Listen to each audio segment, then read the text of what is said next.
Okay, here is a quick Spider-Man Across the Spider-Verse theory. And if you haven't already seen this movie, I suggest you stop this and go watch it.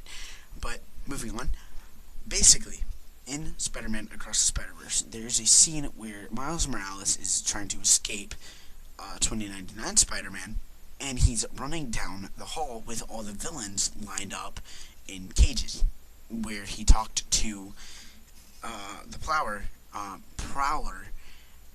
in live action, that same scene. But later on, when he's trying to escape 2099 Spider-Man, he's running through, and there are the cages with all the enemies inside of them.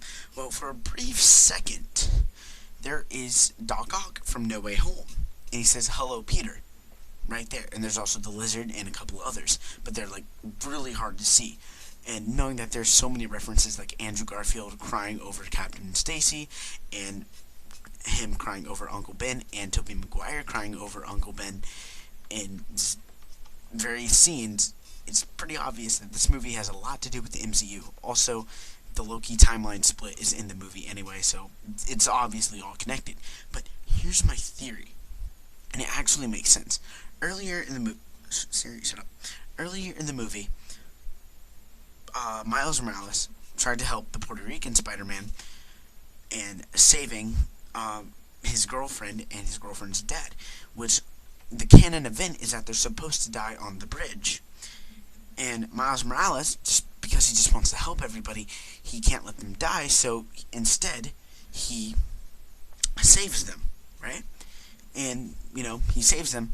That's not supposed to happen. What's supposed to happen is that they're supposed to die. That is the canon event.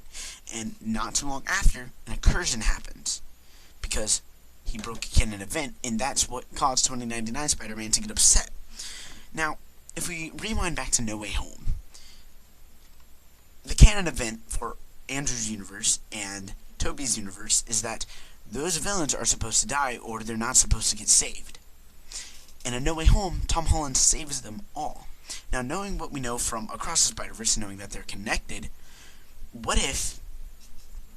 actually, no, not what if. This is technically how it's supposed to happen, and this is why those villains are in Across the Spider-Verse.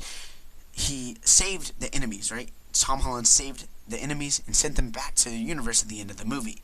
Now, knowing that if you break the canon timeline, or break the canon event, it causes an incursion in that universe. So if he sent them back to their universes, there would be an incursion in Andrew's and Tobey's universe, which would be really bad.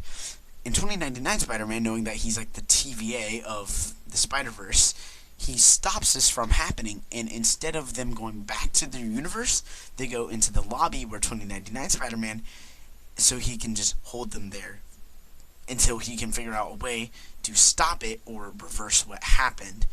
That is my theory. So, there you go, and that's why the enemies are the way they are in No Way Home and Across the Spider-Verse.